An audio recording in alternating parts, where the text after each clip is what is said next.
use that for an example. Someone gets given a red card, the club aren't happy about it. How does it go from, the manager yelling at the fourth official on the Saturday to resolved and possibly overturned on whatever day? What is that process? How long does it take? What does that tend to look like? Everyone, welcome to today's podcast. I don't know who I am. My name is Joshua Price, founder and CEO of Goal Assist Limited. Our sports business, football business podcast is slightly different to those you will have heard before, not only through the interesting guests that we have on that obviously a lot of other podcasts have, but also the fact that we're a community, we're a network. All the guests within our podcast are also part of our Goal Assist community, where you'll be able to ask live Q&A sessions, which will follow off the back of this podcast. So if you're watching this now, join the community and you'll be able to interact and network with myself and Nathan, spoiler alert on the guest, and we'll have, be able to have time to answer all your questions. So that's briefly who we are, what we do. And today I'm very happy to bring on Nathan Greenslade, who works in the legal and governance department of the FA. Yeah, good to be here, Josh. Thanks for having me on. Brilliant. So can we start off with your journey through sort of education to the FA? What did that look like? What did you study? What was that journey like for yourself? Yeah, absolutely. So, like you said, I find myself now in the legal and governance division at the association. My sort of beginning in education actually started out in a languages background. So a lot of people would sort of see that and think you straight away go into a law degree. Mine was more languages, so Spanish and Portuguese. That was kind of my interest at the time. And then sort of going out of my undergrad, which was at the University of Liverpool, I looked to basically, I had aspirations to go into the sports industry, like a lot of the alumni, obviously, UCFB, like yourself as well, and a lot of people in the community. So I embarked on a master's in football business in UCFB Etihad, which I believe is now just UCFB Manchester. And yeah, but like a lot of people that probably do the course, you'll embark on sort of football finance. You'll have fan engagement, the marketing side, and then sort of the governance side, sports law, which was the one that I ended up taking a real interest in. So obviously on the back of that, started interviewing for jobs. Saw this one come up that was sort of a fixed term thing, and basically got the job while I was sort of still doing studies. So there was one point I was doing the dissertation and then sort of starting out in the FA. Yeah, that's kind of stopgap background into my education. Like I say, sort of the languages, and then sort of looking to be able to apply it in more of a working, sort of to build up the aspirations of a real career, basically. I think what you said there's two really interesting things there. Firstly, for those who feel like they want to get into the football industry and they're listening to this and they may have studied a subject that they don't necessarily see as directly relevant or isn't an exact sports degree. Obviously, you then went on to do a master's on top of that, which was sport related. But having that background knowledge, especially languages, I mean, Spanish and Portuguese are, really well-spoken languages within the football industry. So it shows that there is a pathway for people who may have not taken a conventional route into the industry. And the other thing is about, you mentioned about your fixed term contract. The only reason why I say that is because my background was the same. When I took my first job at the EFL, that was on a fixed term contract, and I think that's quite a regular thing. It's quite a common thing that you'll see in the industry, sort of for these sort of introductory, first level jobs within the industry, a lot of which are on fixed term contracts. And I would definitely encourage those not to be sort of put off by a fixed term contract. I think, if you really want to work in the industry, you've got to grab the opportunities whilst they're there and apply for any jobs that you think will be interesting to you, whether it's fixed term or permanent, because as soon as you have the opportunity to show your worth, to show your skill, then obviously further opportunities can come from that. So that's really, really interesting. So you went for, obviously, so do UCFB, you get the job whilst in your master's, which is really, again, really interesting. And again, shows how proactive you were in your, pursuit in sort of getting yourself in the door in the football industry. Because a lot of people I know would sort of go through their university degree towards the end, try and scramble something together for when they finish, but not many people sort of make the jump halfway through, if you like. So how Yeah. did you find that? What was day one like for you at the FA? And also sort of what was that like trying to balance, writing your dissertation as well as starting a new job? Yeah, it was yeah, I mean the first day was obviously incredibly exciting when when your office is Wembley Stadium. That's it's still to this day I go in, it's it's rather fascinating that that can sort of be what you call office. So sort of to make that walk down Wembley Way on that first day was yeah, it was quite something.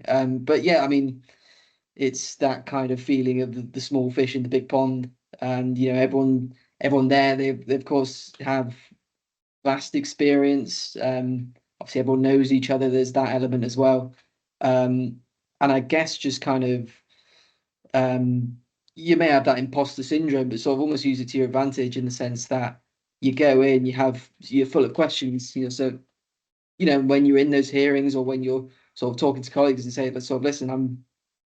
I'm new here. I might have a few questions. If I get a few things wrong, just feel free to pull me up on it." I think sort of having that mindset and seeing the imposter syndrome, not as a bad thing, but like I say, using it to your advantage, I think sort of stands you in good stead in those early days.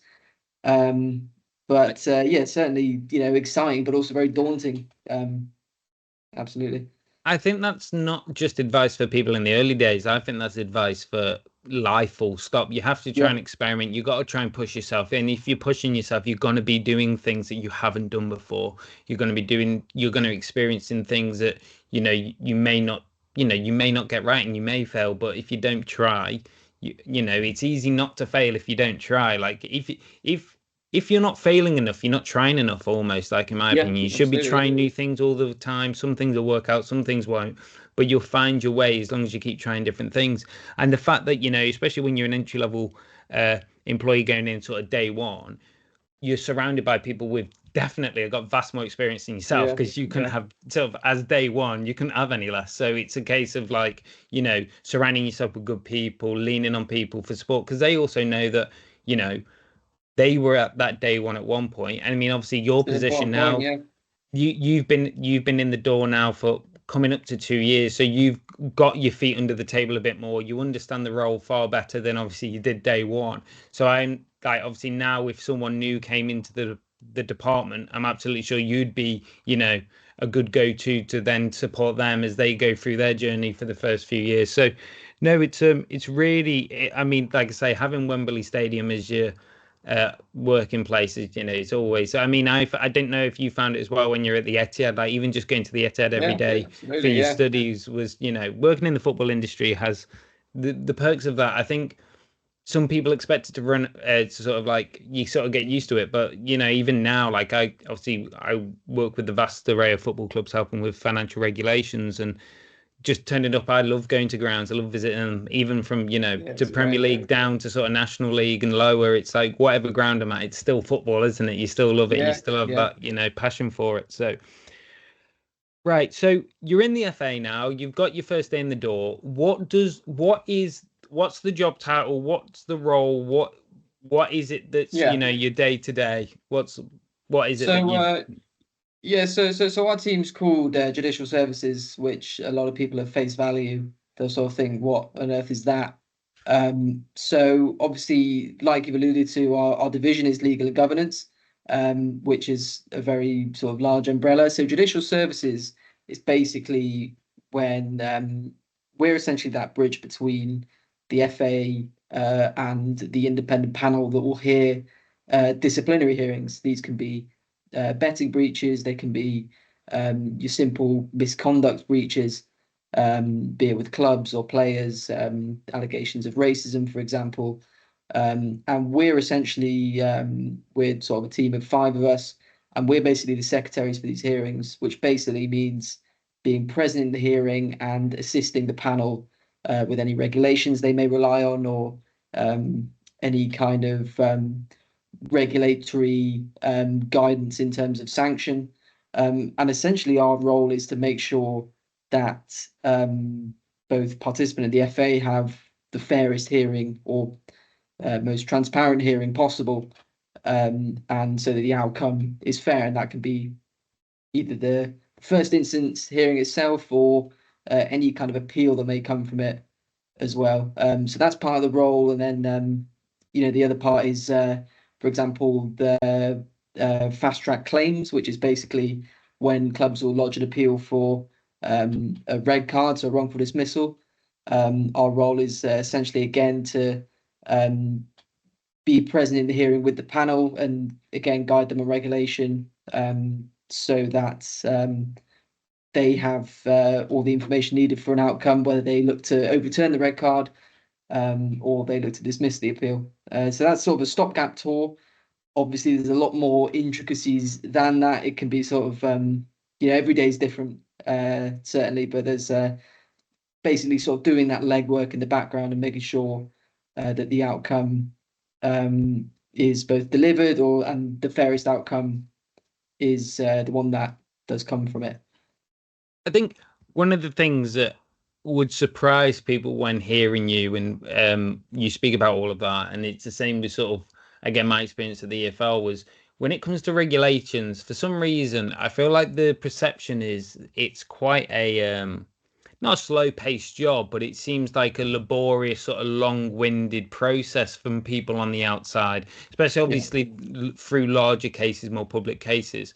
But a lot of the time, your day-to-day is really fast-paced. You're dealing with a lot of a lot of different queries, lots of different, obviously from my side of from financial fair play regulations, it's different clubs, but from your side, obviously you've got, how many red cards can get given on a weekend, and how many of those in which you'll then get challenged, especially in lower divisions where, well, other than the Premier League where VAR isn't in place. I imagine there's a lot of challenge go on.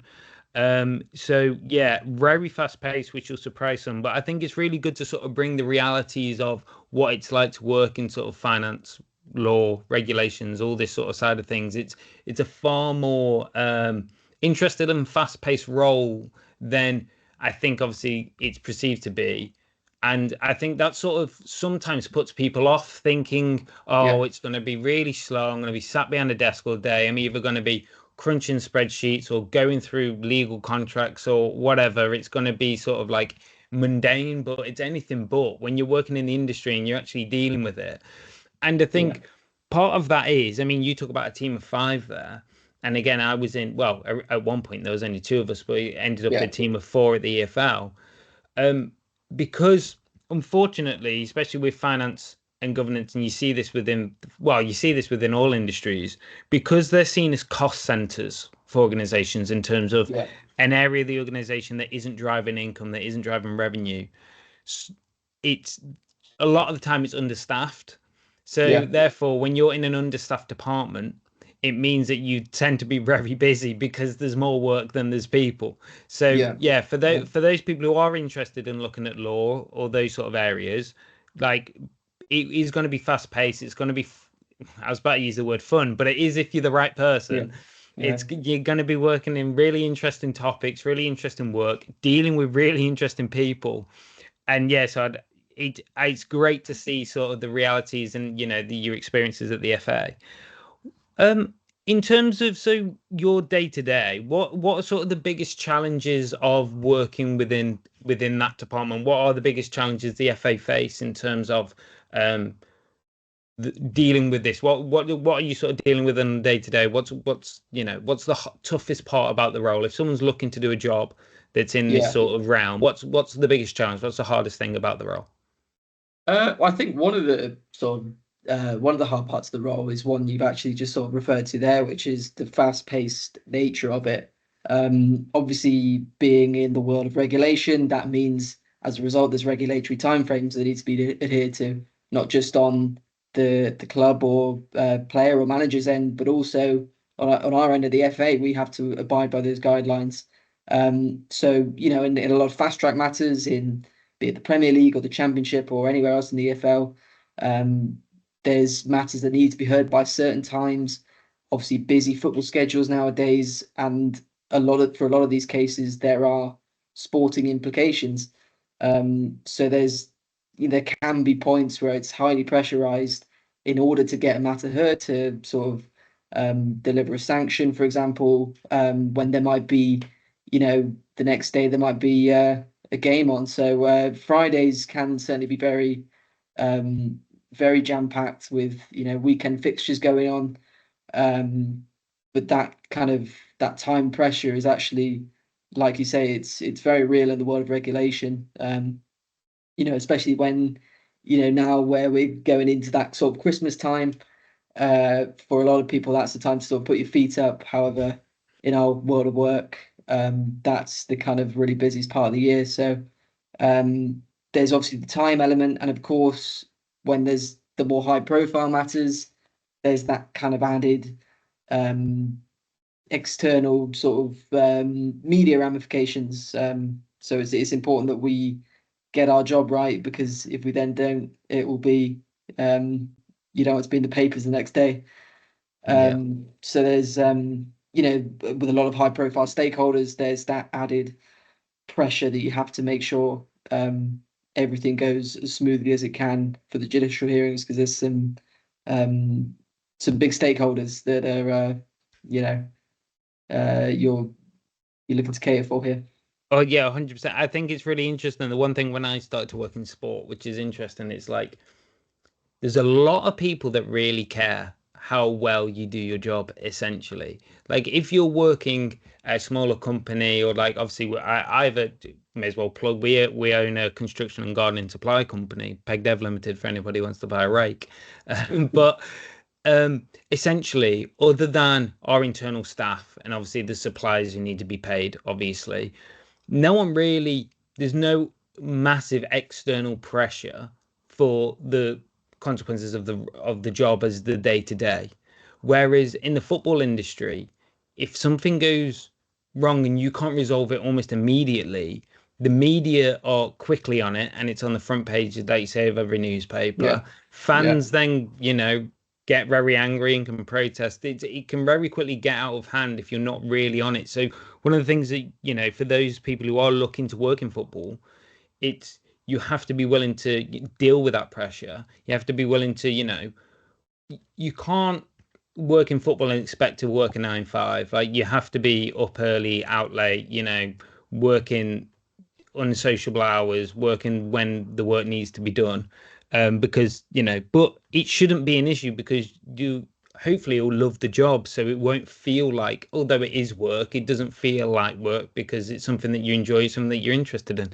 So really, really interesting. So we talked about sort of some of the types of cases that you were sort of can come across there. What is the sort of process? Obviously, you can't go into any details in any exact case, but in terms of like, so it lands on your desk, or what is it like? How does it go from it, whatever happens? So there's a red card. Let's use that for an example. Someone gets given a red card. The club aren't happy about it. How does it go from, the manager yelling at the fourth official on the Saturday to resolved and possibly overturned on whatever day? What is that process? How long does it take? What does that tend to look like?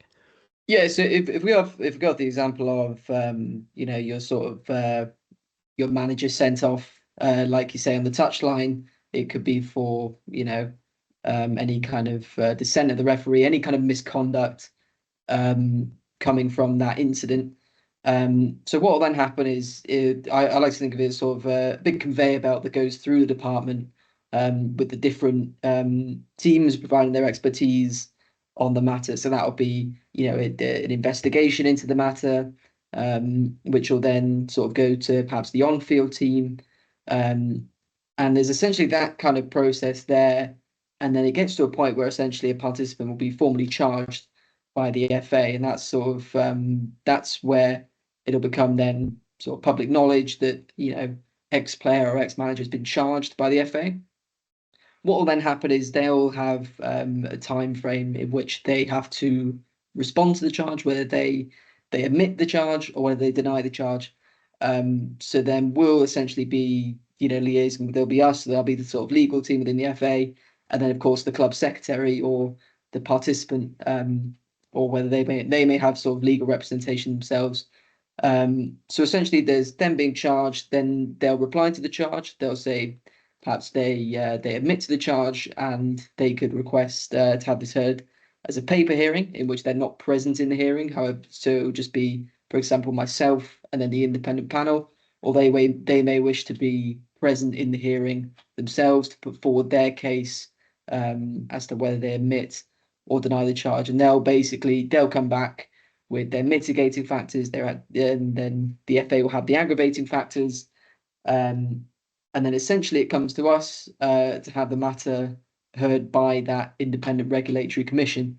So you'll have the FA's case, like I say, the participants' case, and then it's us sort of making sure that hearing goes completely smoothly, completely regulation compliant.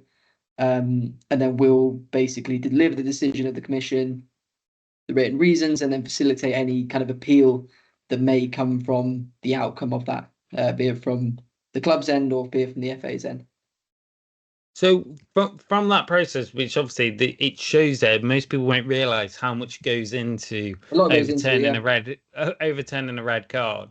So how long is that sort of period from start to finish, from being shown the red card on the sideline to it going through and being gone through the hearing? What sort of time frame is all that got? Is that gone through? So you have so you either have fast track matters. Those will be sort of typically you have from the Premier League down to the National League. Those are sort of considered fast track. That's in terms of misconduct. And then you have non-fast track, which will be misconduct in steps 2 to 4. Or non-fast track also applies to, for example, betting breaches or agent regulations.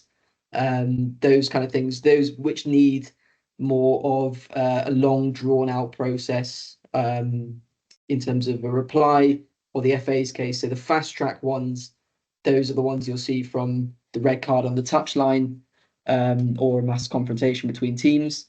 In terms of getting the red cards overturned, those are fast track claims. So those will be at all levels, be it from the Premier League to step 4. And those will essentially be, they'll have had a player sent off on the weekend, and they can claim either wrongful dismissal, or they think the punishment is excessive, perhaps 3 games for a serious foul play challenge. And that's a bit more straightforward. That's them that's basically the club secretary putting forward a claim. They'll support their claim. This is why we believe that the referee has made a clear and obvious error. And then it's our job to sort of, like I say, get the panel in. We'll have a referee advisory panel that will sort of walk them through on the referee's guidance for those, and then they'll come to a decision. So you have the sort of misconduct side, and then the sort of red card appeals. So those are sort of different things. We'll have a claims panel for one, and then the commission for the other. So hopefully that kind of explains the difference. Yeah. I think one thing that it's none of the, when it comes to regulations, nothing is as straightforward as it seems, and everything. I mean, it's same from the financial fair play side of things. There's so many intricacies, there's so many details that have to be ironed out, there's so many processes that have to be followed. For it to be done correctly, that's why it takes experts in the field to actually apply this correctly, because of how exact everything needs to be. I think the other thing that a group of people in the industry that need a shout out from this are club secretaries, because the amount of stuff that they go through, from either from dealing with players in terms of like players' contracts and all that side of things, then a lot of the time resolving financial fair play as well with myself, because the two sides of what we do is sort of like the income side, and then obviously the expenditure side, which is obviously all to do with the players, so the club sector largely involved in all that, and then obviously everything to do with your side in terms of any sort of challenges or governance stuff within the FA. The club secretary is normally under a lot of pressure, and they have to do a lot of work across a wide range of tasks. So for those who, I would actually say, for those who are looking to get a really wide breadth of understanding of different things in the industry, if you ever see roles for a club secretary come up, like throw your hat into the ring, because it would be a really, really, it's a really interesting role within a football club, which I don't think it gets a lot.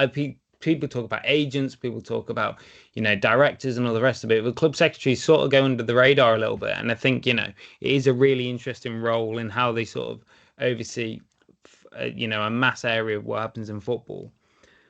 You touched on there, which a lot of people wouldn't understand. And obviously, there's been a lot of talk about, obviously, more so in my sort of world, a new independent regulator coming into the football industry. But obviously, there you also mentioned how you have an independent panel to deal Yeah. with and obviously make judgment on decisions. Can you tell us a little bit about that in terms of how is it independent? How does it work? What is the relationship with the FA? How is it independent if it's still sort of involved with the FA?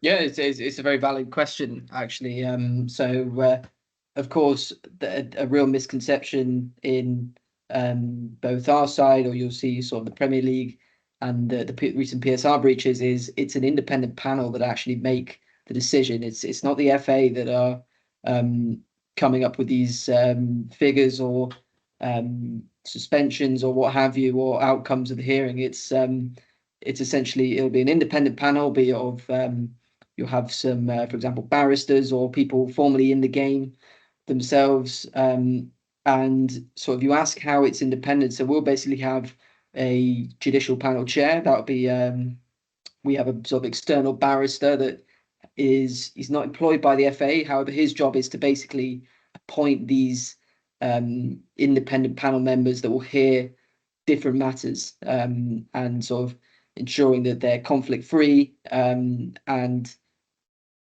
basically ensuring that they are fully independent. So obviously it'll be the FA versus X team, for example, and then the panel will basically hear that the case of both sides. So a very common misconception that's made, and like I say, exactly the same for the Premier League. It's not the governing bodies making the decisions; it's the governing bodies raising the charge, putting forward their case to these panels. So hopefully that kind of answers your question. No, I think that does really clear it up. I think it is a misconception about, there is definitely misconception around how regulations are enforced in the industry. I mean, I was there during the transition for the EFL. So originally, so obviously my role was club financial reporting. So I was initially stationed within the finance department of the EFL, but obviously it was always the plan for the EFL, but obviously the process obviously was fast tracked by obviously everything was going on at certain clubs I won't even name. But then we had obviously COVID-19, European Super League, fan led review, and off the back of all that, I then moved from being a part of the finance team to a club financial reporting unit, which was sort of a separate unit, which then itself had a club financial reporting panel, which was a separate panel to the EFL's internal panel. And again, there is obviously working relationships between, because obviously information has to go from obviously each side. But in terms of the way the industry is going, especially with the introduction of this new independent regulator, especially around sort of the financial sustainability of clubs, the importance of any sort of regulations being enforced, for those decisions, they have to be done independently, or it's not a fair system, is it really, without the ability to go to an independent panel?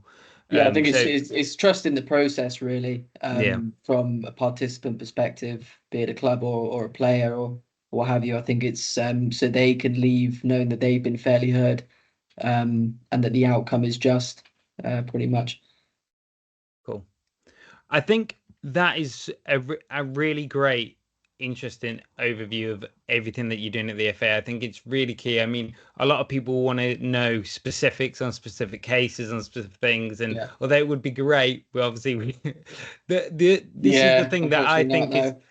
Well, this is what I always find really interesting about obviously my work and your own and other people's that I know in the industry. It's like the people that actually know aren't allowed to say anything. So when you hear things, it must have come from someone that doesn't actually know and who's speculating on the matter. So it is always really interesting to hear, the media's story of what's actually going on, especially when you're on the inside of things. Yeah.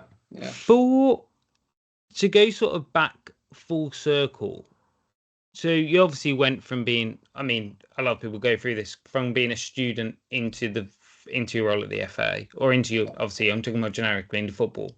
What is the sort of main advice you would give to people who are trying to make that jump into the industry, or trying to go from someone that's sort of externally from football that wants to work into football? What would be your main pieces of advice on how they should go about making that transition, or getting that first job? Yeah, so I mean, I'll try and sort of avoid the classic advice that you'll typically receive, which would be make sure you're networking and make sure you're sort of talking to the right people and this and that. I think one thing that really helped me was to have a healthy level of tenacity when sort of pursuing opportunities, and that is really driven from um, always having a curiosity for the industry. For example, I'm now in legal and governance. However, while I was in during my masters, I was always looking for work experience opportunities, be it in marketing or be it in finance, and just having that burning curiosity for the industry and sort of working out as a result where you can really sort of see yourself falling in. And I think just that constant willingness to sort of find out about parts of the industry that you maybe not you maybe would have yourself down for at the start. But that curiosity is really what gets you far in this. And I think in terms of then when you find where you want to be and then you're in that process of looking for your work, I think one bit of advice I always give is sort of become very comfortable with the word no, be it in, interviewing or applying, and then sort of maintaining that tenacity that I sort of talked about before, to dust yourself off. Where could I have done better? Sort of almost treat any kind of unsuccessful pursuit in a very high demand role that you're going for, and sort of have that sort of autopsy after. Sort of think where did I go wrong? Where can I improve next time? And then when the next one comes around, have that same, like I say, tenacity to go back in.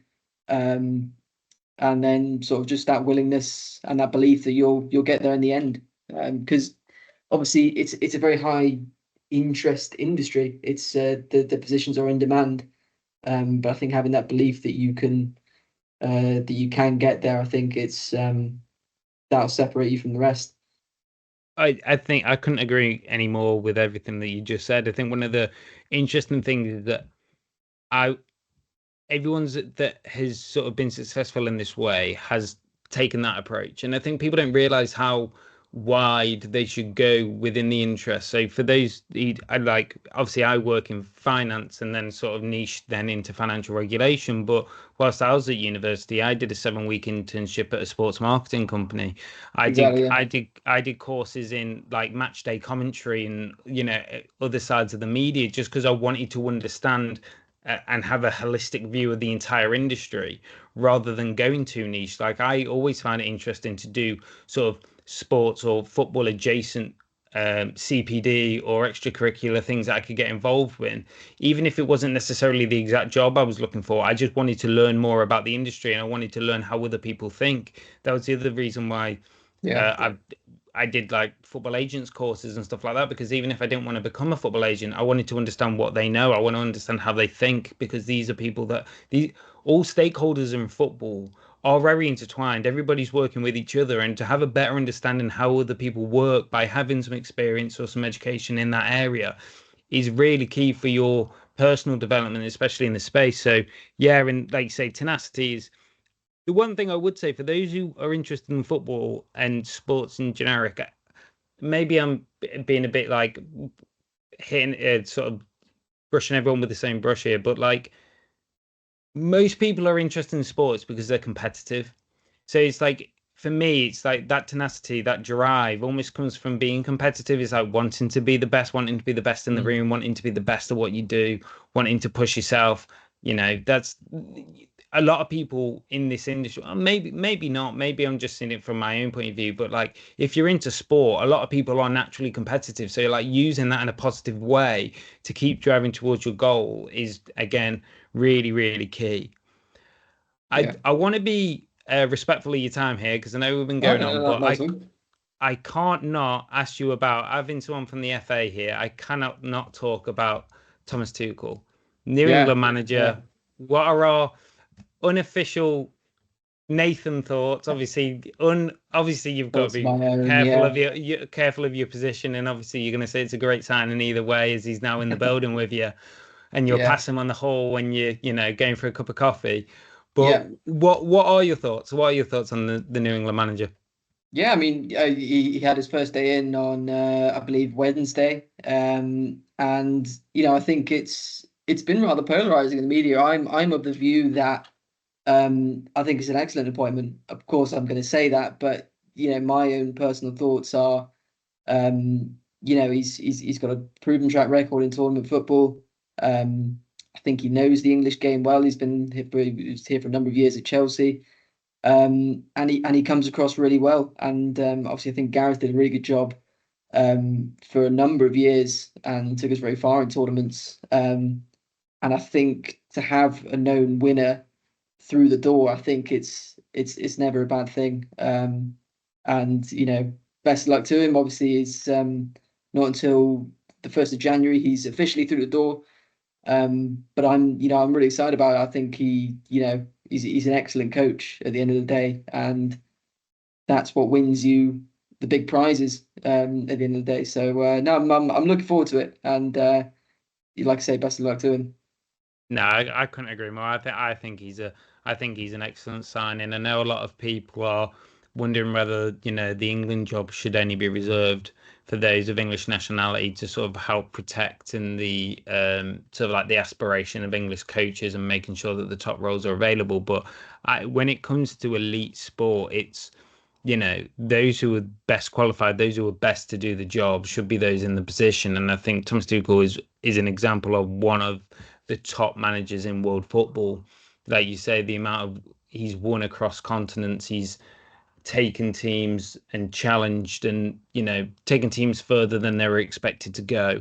And I even think his style of play, the way in which he comes across everything as well, I can't really fault him at this point. I think it'll be Mm. interesting to see him in a international coaching role compared to a club football role. Um, but yeah, I'm as an England fan, I'm really excited to see where this goes. And yeah, I think also Mm. people forget how the positive when people again focus on the point around nationality, like I do believe like how much better is the Premier League and all of our football pyramid now we have more international players in it. It's far increased the standard and it's then forced those English players, if they want to get to the top, to meet the new standards that are come into the pyramid. And I think that's the same in the coaching side of things and the management pyramid. If you want to get to the top of that, actually learning from best practice, seeing what's going on and having that sort of expertise in the building, I think the FA will learn lots from the experience of bringing him on board. So Yeah, absolutely. yeah, it's I think it's a great opportunity for England, and fingers crossed. I mean, we all know the story. You start off optimistic, then you get a bit more realistic, and then you really buy in. And Yeah, as soon as you believe in them, yeah, and then it all the starts then the again. French will knock you out at Yeah, some point along the yeah, way, or the Mbappe. Spanish, or Yeah, or the what have you. German. So Or yeah, yeah, brilliant. it's the But same old story, but we'll see. brilliant. Well, thank you so much for your time today. Um, Obviously, for those inside the community or those who aren't in the community, there'll be a link below in this. If you're watching this on YouTube, there'll be a link below in the description where you can join the community. Right as in today, it's absolutely free to join. So I would get in whilst it's still free. You then will be able to access a free Q&A that myself and Nathan will be hosting to take your questions on. Like I say, from all the sort of research and everything that I did around education, and one of the uh, ourselves at Goal Assist want to continue to help support the industries through education. And lots of people love podcasts, but like I say, I realized there's as much value in the people in the podcast as what they're talking about. So if you can have the opportunity to network with us, share your thoughts, we'd love to hear them. So like I say, the link will be in the description below, and join the community. And we look forward to networking with you in the next few days. Lastly, obviously, thank you so much, Nathan, for joining us today. It was an absolute pleasure having you on. Really interesting. Again, great inspiration for those currently studying as well. I think it shows that, if you work hard, if you're tenacious, if you continue to do CPD, if you look at the game holistically, you keep challenging yourself, you can build a really successful career. And the job you've got at the moment is really, really interesting. And the job the FA do is brilliant for this country. I think one of the reasons why we have such a successful pyramid and just football industry in general is because of the long standing and the role the FA has in the industry. So, thanks to everyone at the FA for everything they do for the game. And look forward to catching up again soon. Yeah, good to chat to you, Josh. And yeah, thanks again for having me on. Brilliant. Thank you very much. Cheers, mate.